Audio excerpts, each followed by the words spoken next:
Good evening, ladies and gentlemen. Welcome back once again, as if we never left. It's the Black Psychologist Podcast, episode 34. And I'll be one of your humble and gracious hosts this evening, Dr. Kyle Osborne. He is I, and I am him. And of course, you've been tuning in and watching us, and you know that I'm never by myself. I'm here with my guy. What you gonna do when the Dr. Jason mania runs wild on you? I'm The a one and Hulkamaniac. only, I'm the a one and the Hulkamaniac, only man. Dr. Jason Maniacs. I don't never talk over. I try not to talk over you, but listen, man. I didn't know you was gonna say that, of course, but I'm a Hulkamaniac, man. You got Ultimate that right, Warrior was brother. my favorite, though. Ultimate Warrior was my favorite, man. Oh yeah, yeah, yo. He had energy for days. Yeah. But What's going? all right, I got a question before we even get into it. Yeah. If you had to pick any wrestler to be your alter ego, who would it be? Um, I'm going with Bret the Hitman Hart, man. All right. Yeah, because I'm he had going the with Randy glasses, Savage. he had the jacket, like he came out, man. Yeah, you know what? That's a good choice, man, because he had that swag. Yeah. He had it all, man. Yeah. I think I would go with Macho Man Randy Savage, man. He's the wrestling version of DMX. Oh My yeah. man. No, you can't go wrong. You can't go wrong with Macho Man. That's All right, man. Mr. Slim Jim. You can't go wrong with that. Well, I always mess up the chemistry, bro. We get back to what the people here for. Real quick, since you brought up X, I meant to hit you up even before off air and everything. There was a new doc that came out on HBO. With DMX. It's really good. It's like his time, like in 2019 when he was on tour when he got out of prison. It's a good joint, man. Really good. Okay. So check it out. Any DMX fans, check it out. But yeah, getting back on pace, on schedule. Episode 34, Jay. So yeah, we're moving right along. Appreciate everybody watching, listening, the comments, the feedback, the subscribing. We definitely appreciate it. So continue, to listen in and tune in and watch us, and continue sharing. We definitely appreciate it. I just want to thank everybody who takes time out to listen. Feeling good this week. We got a couple of emails just with people just saying thank you for the content and just appreciative of everything we're doing and sharing it. So definitely appreciative to everybody, and please continue to like the videos, share, comment, whatever you do. Appreciate it. Absolutely. All right. So we're gonna get into it, man. So before we went on Thanksgiving break, and speaking of that, how was your Thanksgiving break, man? How was your holiday? Oh, it was good, man. I got to the stuffing, and we all got along pretty good this year, so everything was cool. What about yourself? As well, you should have. Everything was cool, man. I picked up baby girl. She was down here hanging out for a week. Then we went back up there. Caught a basketball game. So yeah, it was cool. And I did my turkey. You know that. I was making sandwiches for like 4 or 5 days, bro. All right, did you fry it? Did you try to fry the turkey or what? No, I might fry it next year. I stayed, I did my thing. I just kept it traditional. If you're gonna do that, make sure you do it outside. Don't end up on YouTube. Yeah, no, I can't. Never that. Not on YouTube for the wrong reasons. All right, so yeah, before a week or so before we went into the break, there was a unfortunate video that went viral, talking about domestic violence, man. It was a really horrific video of former NFL player Zac Stacy, just abusing, I think it was his child's mother. The video went viral. It was the video, for those people who haven't seen it, throwing her across the room to a TV. Also, threw her into, I think, the baby bouncer or the baby walker. It was a sick video, man. I had a lot of personal reactions to it. And this also goes, we're going to get more into not just that video, but also just the issue behind it and how it's connected with COVID-19. But just, immediately for me, I had a lot of personal reactions to that video. And what also stood out for me was that following, the video, and then also some of the information that was coming out afterwards, was that he was going to be going to court and he was checking himself into a mental health facility. right? Like December 1st or 2nd or something. So, um, and so a lot of people were contacting me. I saw a lot of different, articles and things that were coming out that were associating his behavior with mental health, right? Or with mental illness. Um, and I feel like that's a common assumption that domestic abuse is caused by a partner's mental health condition. And and I'm gonna try not to go on a rant, but there's nothing in the DSM-5 that states a mental illness can solely cause anyone to be abusive in a relationship. Now, however, there are some distinct diagnoses that can increase, abusive patterns that'll show up in a relationship in other areas of that person's life, but nothing that says that this is solely going to cause that person to abuse their loved one. And I know when a person is experiencing a mental health issue or an illness, all areas of their life is impacted, right? Their work life, their relationship with their friends, family engagements, and personal relationships are impacted. So, abusive behavior in any type of relationship is completely separate from, mental illness, two separate entities. Mhm. So I always, want to start off on kind of with that distinction before, again, with that stigma continues to get reinforced. I mean, of course, I didn't think we really had to say that, but in these times, maybe you do that, being a batterer or physically abusing women is not a mental health disorder, right? It may mean that you're an insecure man, right? It may mean that you're a jerk, right? Or more than that, you got character issues, morality, the whole bit, but it's not a mental health disorder. Like, you got to own that, right? Um, One perspective I'm gonna take on this video is that I think this is one of the positive things about social media, right? And I mean that in terms of number one, the outrage, right? This video gave me the chills. It remnants of like Ray Rice in the elevator and all of that, in terms of just how bad it was. But also, see, again, like when we deal with abuse and neglect victims, right? Physical abuse as well, but much more with sexual abuse. A lot of the biggest problems we have is no physical evidence, right? Physical abuse is a little different, because we've all seen the cliche person with like sunglasses on in the mall or, in the wintertime or whatever. But again, when we talk about sexual abuse and a lot of different types of emotional abuse, different things, there's a lack of evidence, right? And that even changes a lot more. We talked about it with the Bill Cosby thing when you start talking about a power differential, right? Now, he's an ex-football player, so it's fair to assume that he's financially stable, or he should be, unless he's just irresponsible. She's a PhD student, right? So it's fair to assume maybe that she's not as well off as him, right? Mm-hmm. So the reason why I say it comes into play is because a situation like this, if it's not recorded, right, and he doesn't do severe damage to her, you can see this guy hiding behind lawyers, expensive lawyers, and getting the charges downgraded and going to hide in a mental health facility, right? Talking about his childhood was so bad. Right. And all of a sudden, there's no DV charge anymore, right?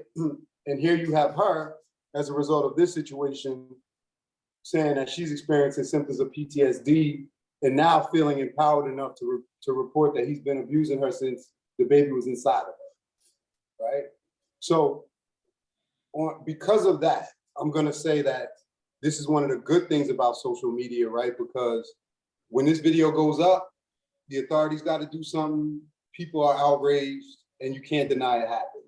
That's why he went on the run, right? Mm-hmm. That's why you see stuff like that. If somebody sued him for $100 million, he wouldn't go on the run, right? Because his arrogance would probably say, I can go get a lawyer and beat it.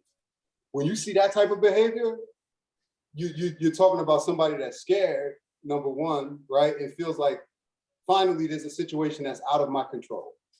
So he runs, probably on the phone with his lawyer. Oh, we're going to do this and that, and he turns himself in. But the bottom line is, I think technology kind of helps victims in cases like this. Yeah, absolutely. Like who knows if that, I think it was a baby cam or some type of whatever was being recorded, if that doesn't go out, where we're, are we even talking about this right now? Right. Right. And that's the thing with, odds are we're probably not, because he's going to throw a press conference and say she just wants money because the relationship didn't work out. And then what? Right. Then people choose their sides. No, and I'm really happy you mentioned something like where it's a character flaw, right?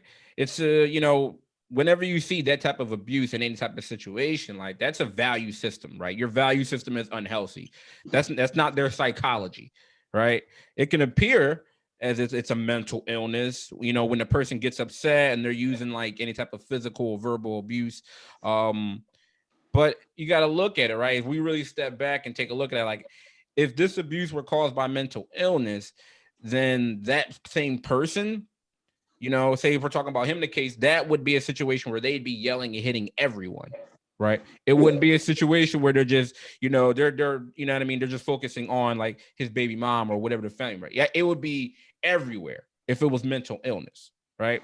So that's another distinction where we have to look at it like, no, it's not a situation where, okay, we can, like you say, he can go maybe pull that mental health card and run and do all those different things so his charges can get less. Like, no, we got to step away and actually look at this and think logically. So this doesn't, unfortunately, get looped into, oh, it's the mental illness, it's X, Y, and Z. And like, nah, brother, this is your value system. This is a character situation, bro. Right. And we have to understand that every grown man that has problems managing their emotions or challenges with emotional regulation, it's not because their mama didn't hug them or because they have a mental health disorder. For some people, again, it's character, it's behavior, and it's choice, right? We can't look, for a cause in terms of like mental health or even medical health, unless an individual is under unless the individual has taken certain medications, right? And we're talking about a select slice of people, right? So it's an excuse. So again, he has to own that. The fact that he was supposed to check into a mental health facility, it's not unsurprising.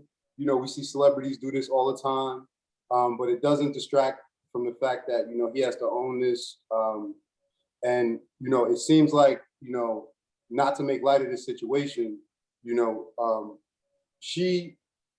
seems like he has the right one too. He did this to the wrong person, right? Mm-hmm. Because she's well aware of the impact of on herself and on the baby, right? So this is not a person that you can gaslight and make to believe, that trauma isn't trauma. Let me just leave it there. Absolutely. And, what this video highlighted is that, there have been other different, this has been an ongoing thing, but even more so because of COVID, right? So we've talked about in the past in other episodes of how, there have been a lot of different other issues that have come to light because of COVID, right? We talked about, more isolation. We talked about the financial issues. We talked about, people's mental health, declining during, but this is something that wasn't talked about. And, we came across a couple articles where, this has been one of the hidden costs of the COVID-19 pandemic, right? There's been an alarming rise in domestic violence. And some of the stats that came out were that 911 dispatchers have reported 7.5 more calls related to domestic violence disputes since COVID-19 took place. And advocates, kind of similar to what you said, Jay, speculate like the actual numbers are probably likely higher because so many domestic violence cases or victims don't report their abuse. So like we said, in this young woman's case, if that baby cam isn't on, does this even come to light?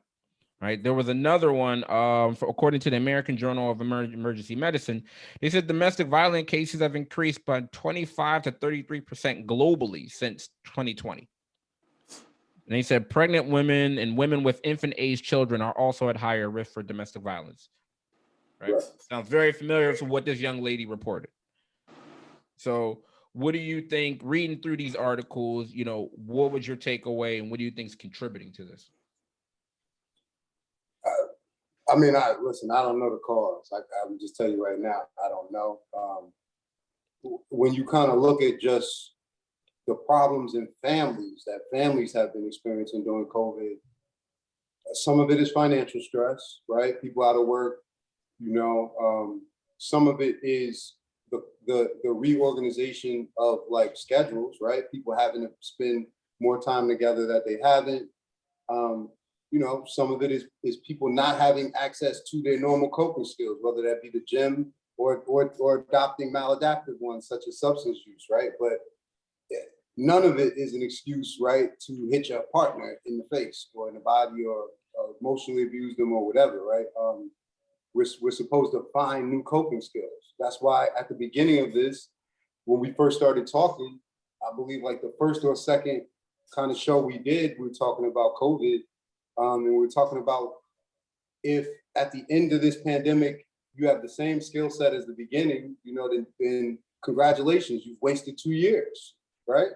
One of the biggest opportunities everyone has had with this pandemic is to kind of reinvent yourself in one way or another, you know, and that doesn't always involve money, you know, even if it's not a skill, you know, it could be repairing a relationship, right?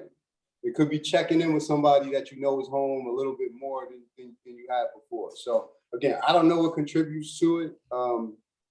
You know, that's for people that are way smarter than me, but you know, those are just some of the things that have contributed to stress in general. No, but see, I think with that, you're on to something, right? Because you said a lot of families were experiencing a lot of issues, right? A lot of financial things. So I think due to like layoffs or loss of income, if you were living in isolation, you were having to spend more time with, say, that abuser, right? If your partner is already abusing you, now you have to spend more time, like you're right there in the lion's den. Right. And especially like if you're having financial issues, you know, he's already up here, he or she might be already struggling with, you know, issues as far as managing their frustration. Like now it's like home is like the most dangerous place now for a victim because now the COVID-19, like you said, has highlighted issues that were already there. So now it's only getting worse. And now the person that's getting the brunt of it, you know, physically, emotionally, mentally is right there. So like this, I feel like COVID-19 is like just exacerbated those symptoms. And now it made things easier for the perpetrators because now the victim is not even really able to maneuver or go anywhere. Like they don't have that outlet. Yeah, I mean, that's a good point. It's great.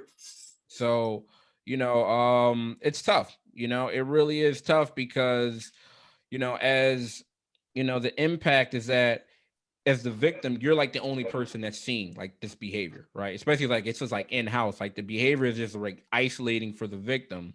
Um, and like you said, the abuser sometimes is able to control the narrative, right? Yeah. They're able to, you know, no one else is going to believe, you know, the victim and all these other different things. So, it's tough. It's a tough situation. I hope that, that video, as I imagine, it's probably, you know, it probably activated a lot of trauma for a lot of other different individuals that have experienced that in their life.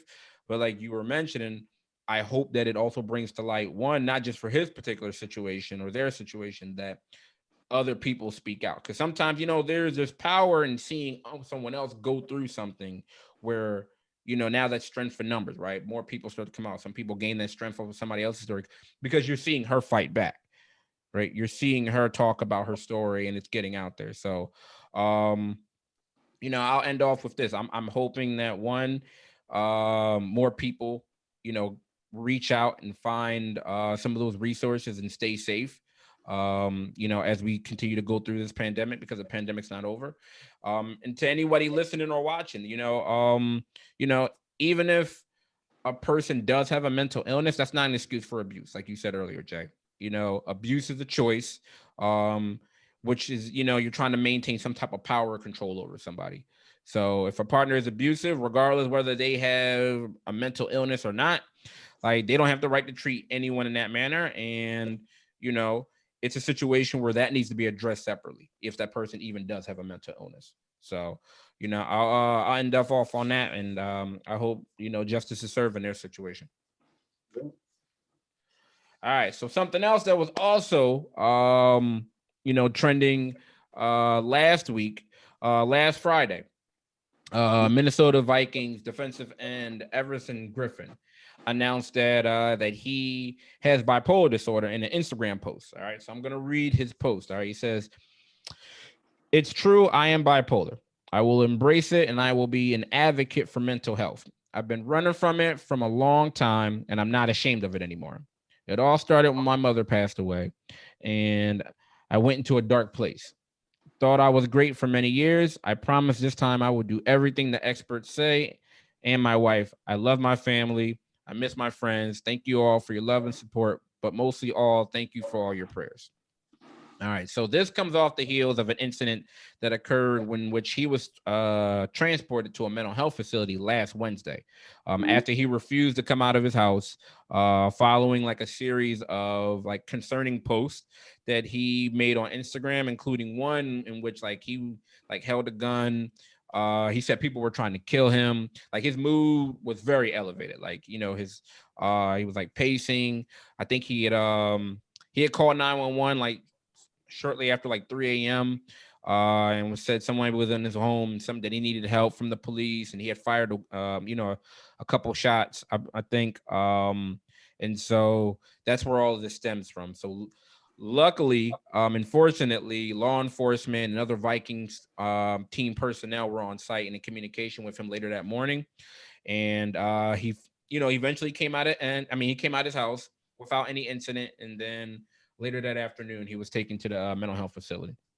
So as you read this and you kind of got this information as it was unfolding, what came up for you, Jay?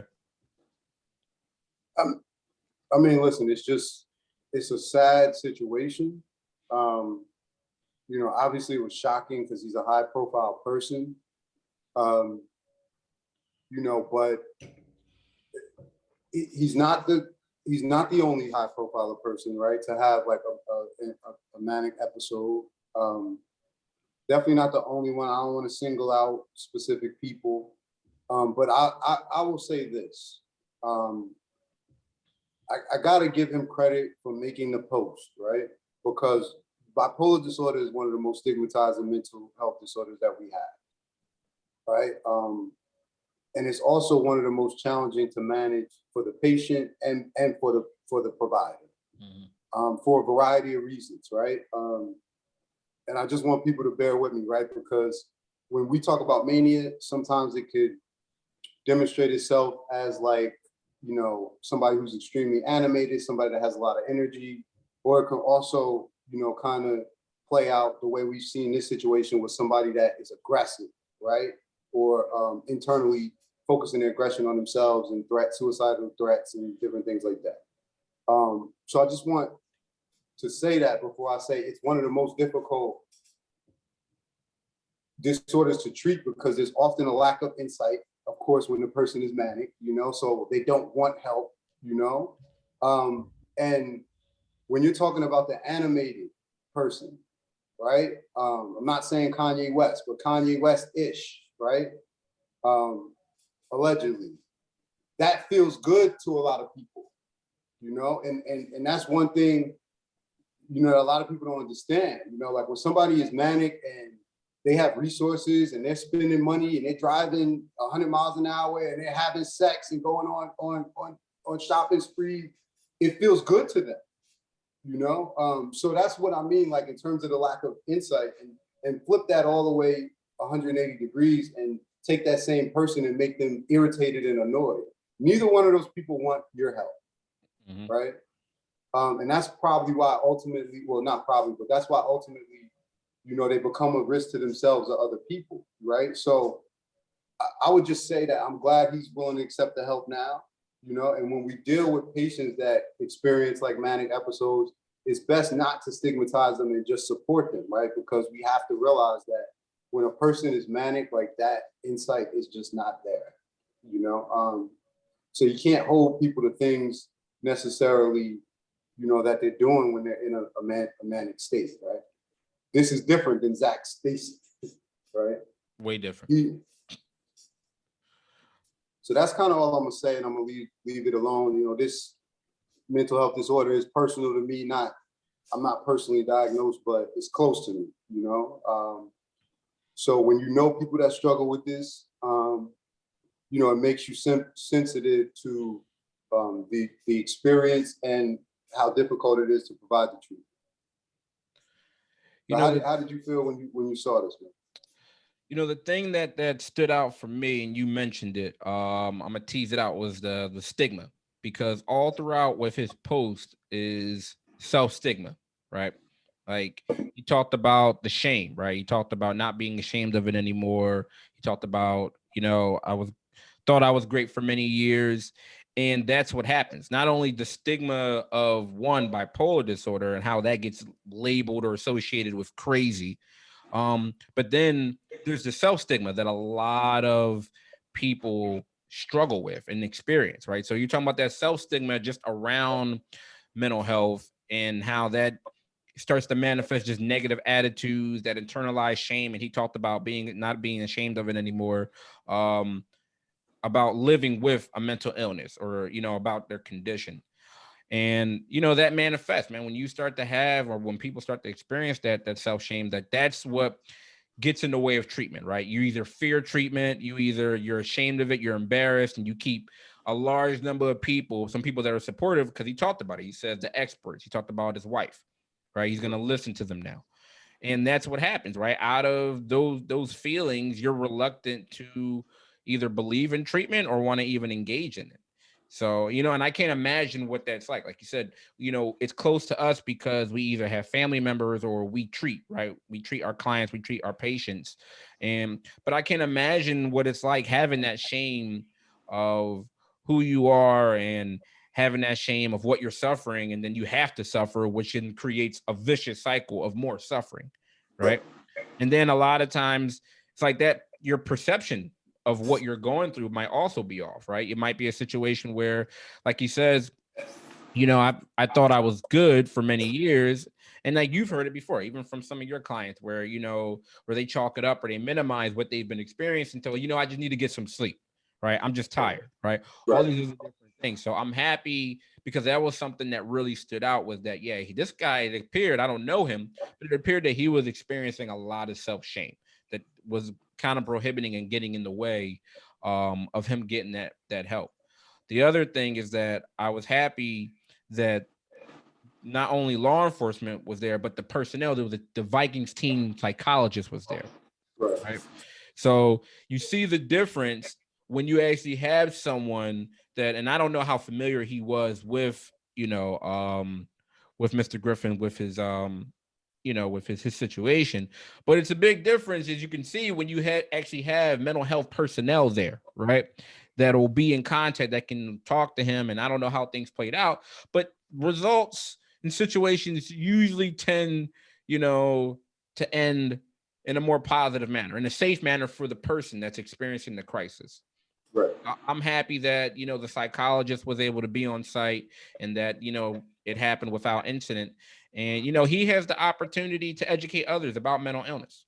Anytime we have a situation like this, you have that, that ability where it's like he can kind of reduce that stigma, right? Because you have external stigma, then you have that self stigma that was. So, I'm champion for him. I hope that, he continues to get the service and get the treatment, get the support that he needs outside of football. And I'm happy. It sounds like, the Vikings gave him time to be away and work on things. And I just hope that he continues to be the advocate that he says is going to be, and, continue to reduce that stigma that surrounds mental health.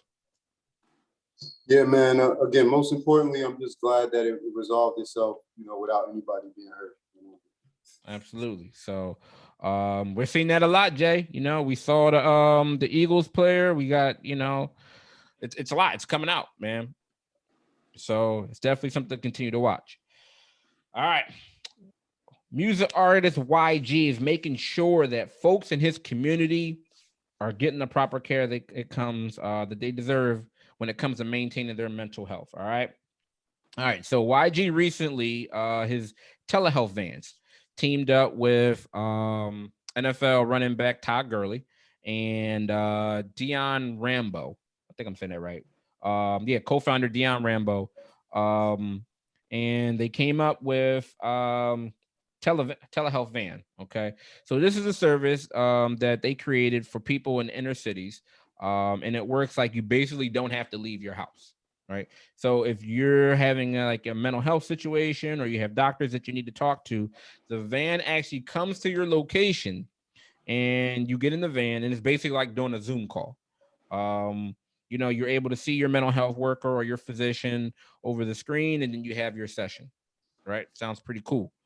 So YG talked about what inspired this initiative, and he said when he was, I think it was an interview that he had when he was on the Breakfast Club, and he said, "Yo," he said, "Listen," he said they was talking to me, and he's been having conversations about mental health and how a lot of our people, we're like mental health victims. He said they started telling me different forms of mental health, and so I'm like, damn, I'm a victim of this shit. He said, I'm really, I ain't really know what the shit really was until they started breaking it down. So, he said this is what inspired, this initiative. What are your thoughts, Jeff? I mean, this is great. I mean, this should be in every city that has an underserved population, right?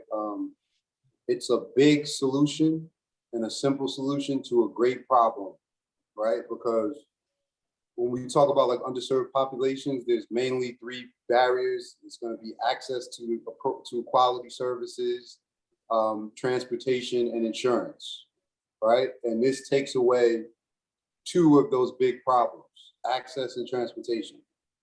So it's a big thing. It can help a lot of families. It can help a lot of people in rural communities, in the cities, and just places where they need it.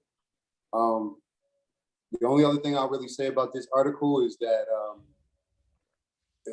it's just another example of how, and now I'm kind of moving on to something else he said in terms of when he was saying that when they was talking to him basically about, he was saying, I'm a victim of this too, right? He was talking about mental health.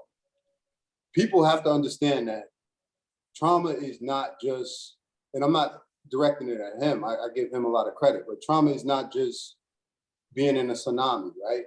If you see somebody killed in front of your face, that's trauma. Community violence is trauma, right? So just because some of the things we see,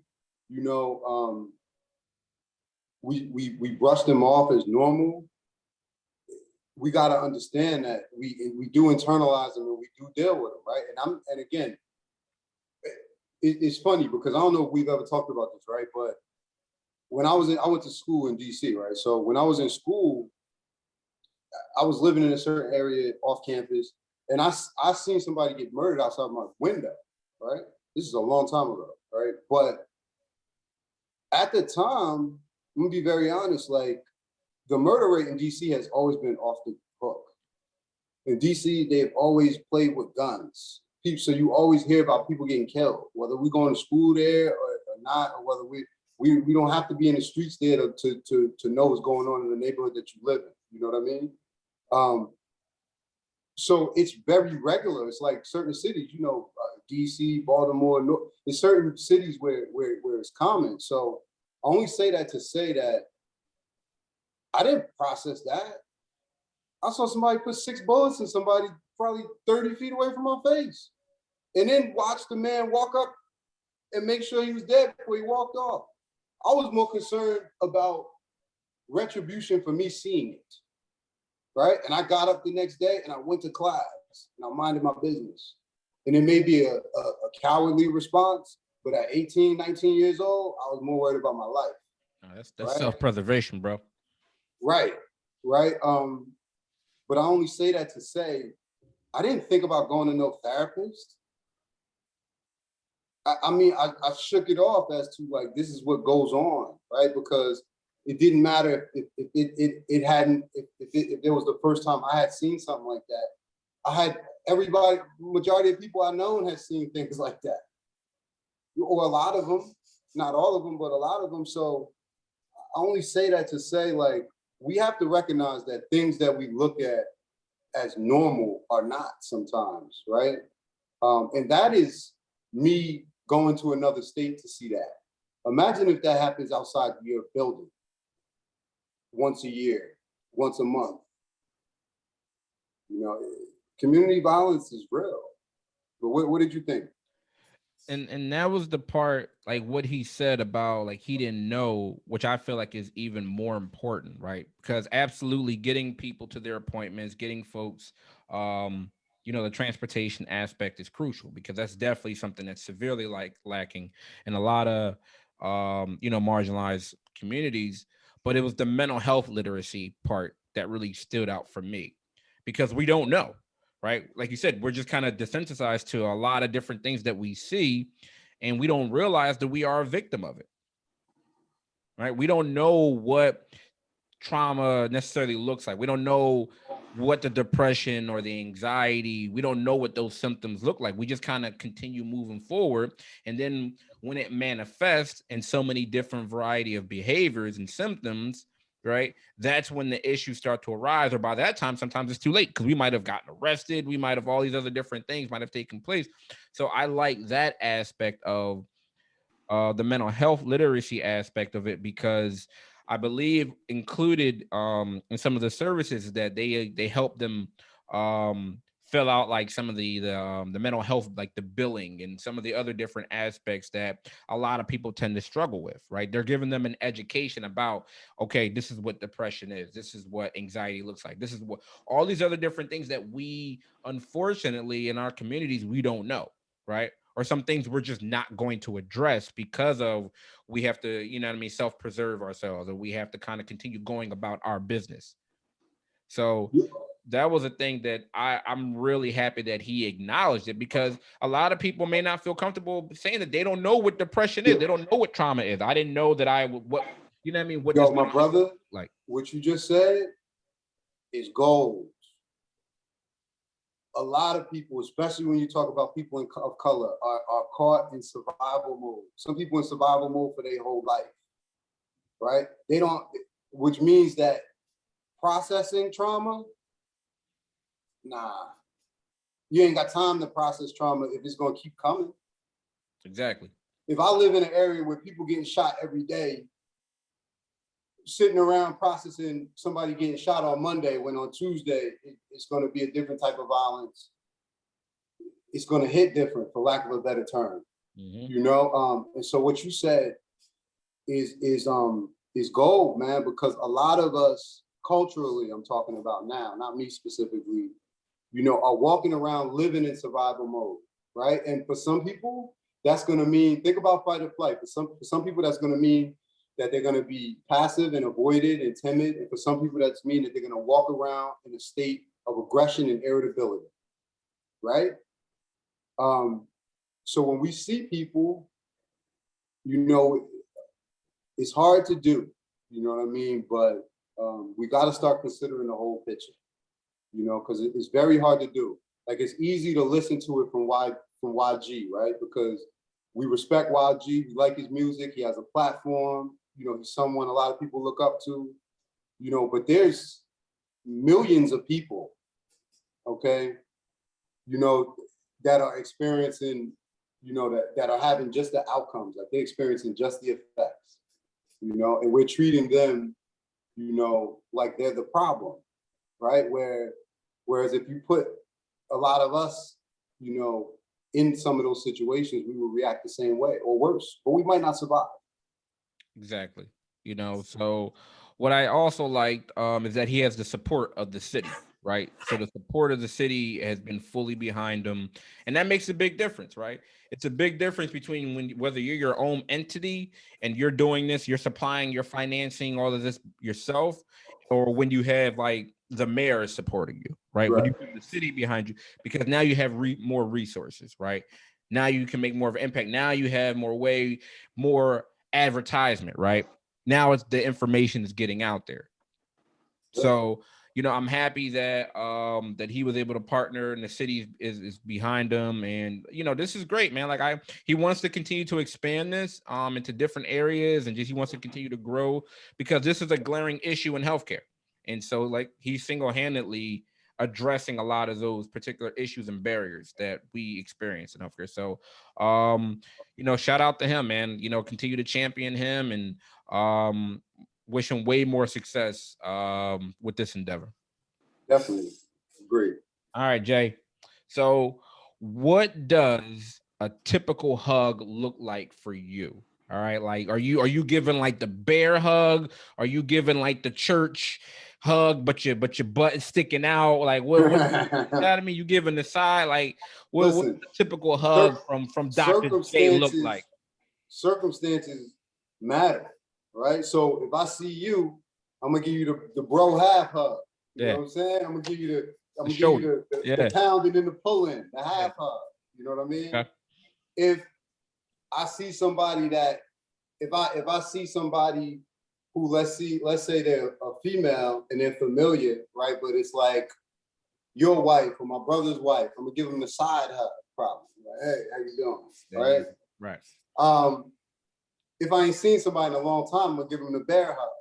You know, if I don't like you, I'm gonna give you the 1 second church hug, or I'm gonna just salute you and I ain't gonna hug you at all. I'm gonna be like, yo, elbows because it's COVID. Mm-hmm. So I got a couple of options. So you got a whole toolbox of hugs. Yeah, man. Yeah. Okay. Yeah. See, nobody's getting hugs from me. It's COVID, bro. Nobody. Everybody's getting that.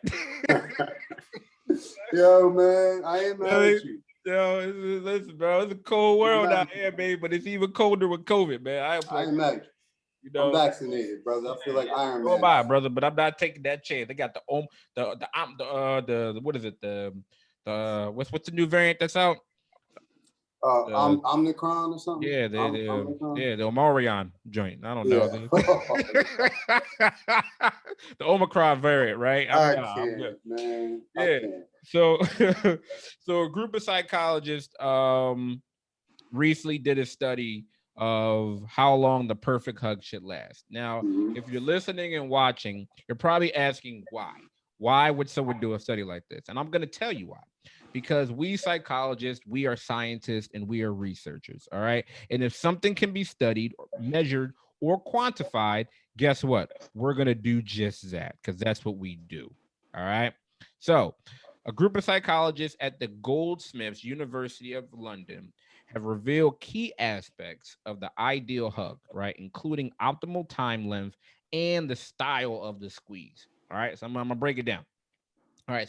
So they found that a longer hug between 5 and 10 seconds delivered more. Well, you know what? Let me go back, right?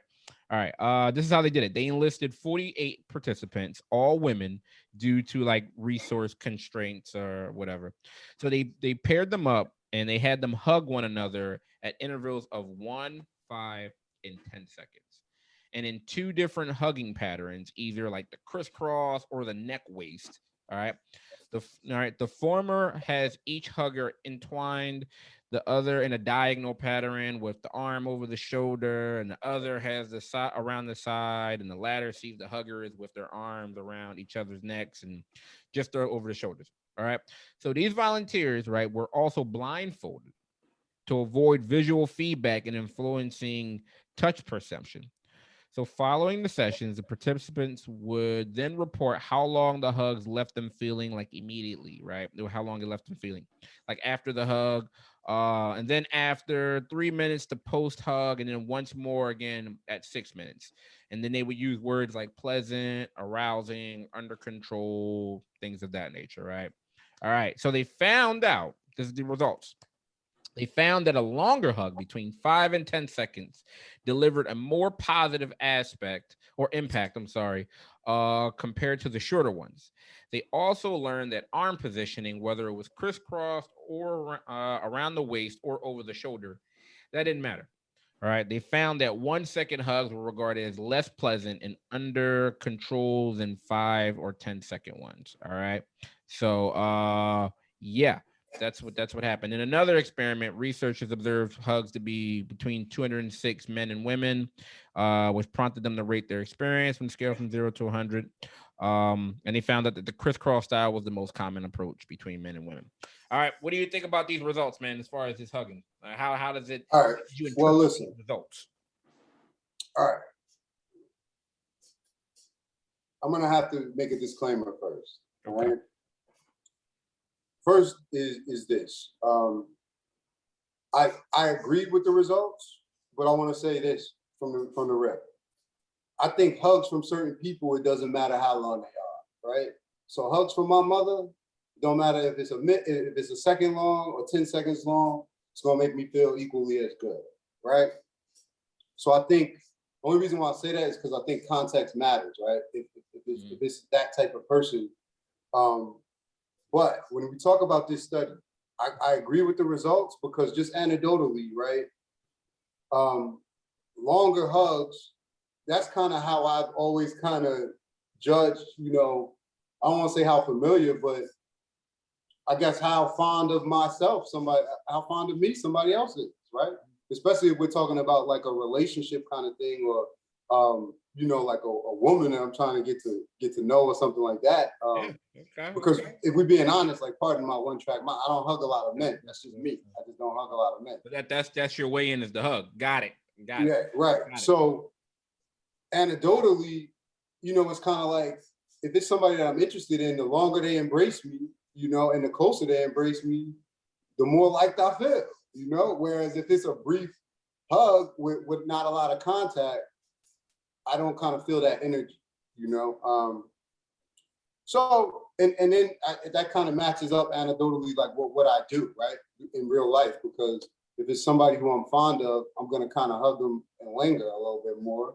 And if it's somebody who I really didn't want to hug anyway, I'm either going to use your line and say it's COVID time, or I'm going to give them a 2-second hug and keep it moving. That's it, all day. So like reading through this study, I agree. Like I wasn't really surprised. And I think even more so is that the pandemic really deprives a lot of people of like hugging at a time where people needed it most, right? So a lot of people weren't able to see their family members. So I feel like that's a consideration. So it comes no surprise that like longer hugs were rated the best, while like 1 second hugs resulted in like, lower immediate pleasure. I was a little surprised that the style of embrace really didn't seem to matter, like as far as like around the neck and like I would have thought like how we were just talking, like I would have thought that would have had an impact. But remember, bro, it might have something to do with the first study was all women. And again, I think maybe because what I was going to bring up after you said that, and I was like, I wonder if you brought gender into it with the positioning, with the embrace matter, right? I don't know. You know what I mean? I'm just thinking traditionally, some people like hugging up and down, and it might make them feel, but it's a good point, Yeah, it's a height thing. So I'm gonna be honest, Jay. I'm gonna keep it 100. 10 seconds is a long time to hug somebody, bro. Like that is a long time to hug. Like, yeah, you got problems, man. Yeah, like like I could only imagine 10 seconds if it's like a drunken hug. You know what I mean? Like if somebody comes up to you, hey, we're hugging, but like that's a long time. Like I'm a dude, like I'm counting right now, right? I'm on my phone, I'm counting. We're at 3 seconds. I don't think it's a long time. I mean, dude, we're still hugging right now. Like we just started. No, man, listen, man. Listen, bro. There's something going on with you, man. Because first the social media thing with the catfishing anxiety. Look, now you don't like physical contact longer than 3 seconds. Listen, what's going on? 7 to 10 seconds of a hug, bro, is like depending on who you are, could be borderline harassment. Okay. Well, I'm just saying longer hugs. I say proceed with caution. I'm playing it safe. That was 10 seconds, man. I'm gonna let everybody know right now. Dr. J loves long hugs. There you go. We'll leave that out there. There it is. You know what? And if you're a lucky listener or subscriber or watcher, don't do for that. Christmas, you can go. We will set you up to get yourself a nice little bear hug. But what do you can 10, 15? You good for that? Or yeah, see you trying to get me put off this show, man. Or whatever it is. Yeah, man, I know, but the results. I'm just saying you got to be a little safe with that, man. 10 seconds is a long time, but I could dig it because when you was timing it, it sounded longer. Yeah, see, so So it felt longer. Yeah, so that's what it is, man. We're doing research on hugs, man. You know, the psychology world is never done, you know. But listen, Never I done. think the point that you made, like, you know, of course, we kind of taking this a little light because the other story's been a little heavy. But I think the point that you made was good, right? Like, I wrote that actually down before we started talking, just like COVID, because of COVID, we had no more hug, you know, we couldn't hug each other. Right. And I remember like a year and a half into it when we finally got vaccinated and all that, I was sitting around, I saw my aunt, you know, and I realized that I hadn't hugged my aunt in like a year and a half, Mm-hmm. you know. It was Makes a real. difference, man, you know. Big difference, you know. So, you know, one of those things that I think people tend to take for granted, right? It's just that kind of small embrace, but like it means it means so much. It's very impactful, especially like you said, when it's your loved one. You haven't been able to see your aunt, you haven't been able to see some other relatives. And so like just being able to like, you know, feel them and touch them, big difference, man. Makes Absolutely. a huge difference. So, you know, we'll continue to watch that. That was a pretty cool study. And you know, we'll get your information out there, man, for your hugging session. You know, Yeah, obviously right. it feels good. Anything else before we get out of here, Jay? Nah, just of course we want to thank everybody you know, who takes the time to listen. It definitely means a lot. Just please continue to like the videos, share the videos, and we're gonna keep up with the content. Absolutely, man. We appreciate the love. We appreciate the support. And Because email Dr. Osborne, tell him how wrong he is about hugging. yeah, do 10 that. seconds or more. Yeah, I would love everybody's feedback about that. That's makes for great conversation. You know, yeah, we'll get into it. We're definitely gonna have a part two, Jack. We got to Hey continue to man, part two. yeah. All right, everybody. So appreciate everybody listening, watching, and you know, subscribe, watch, listen, comment. You know, send some questions through to our email, the Black Psychologist Podcast at gmail.com. Jay, until next time, good brother, stay safe. You know, wishing you good mental health along with everybody else out there, bro. All right, man. Later. And remember, prioritize your mental health. Absolutely.